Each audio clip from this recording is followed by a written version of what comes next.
தைப்பூசம் ஒரு நாள் விரதம் இருக்கும்போது முருகருக்கு வெற்றிலை தீபம் ஏற்றலாமா? எத்தனை தீபம் ஏற்றணும் நிறைய பேர் கேட்டிருக்கீங்க. என்ன நெய்வேதம் வைக்கணும்னு கேட்டிருக்கீங்க. முருகருக்கு எப்போதும் நீங்கள் ஒரே ஒரு விளக்கு ஓம் விளக்கு வச்சிருந்தா அதுவும் ஏற்றலாம், தவறில்லை.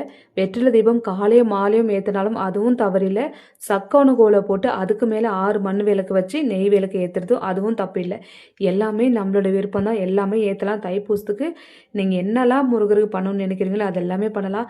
பூவில் கூட எந்த பூ கிடையாது எல்லாமே அலங்காரம் பண்ணலாம். நம்ம வசதி தகுந்த மாதிரி விருப்பத்துக்கு தகுந்த மாதிரி தான் நம்ம பண்ணணும். காலையில எழுந்திரிச்சு நீங்கள் தலைக்கு குளிச்சுட்டு முருகருக்கு விரதத்தை தொடங்குங்க. விரதம் இல்லாலும் பரவாயில்ல, காலையும் மாலையும் முருகருக்கு சக்கோணம் கோலை போட்டு தீபம் ஏற்றுங்க, அல்லது வெற்றிலை தீபம் ஏற்றுங்க, இல்லை ஒரே ஒரு ஓம் விளக்கு இருந்தாலும் ஏற்றுங்க.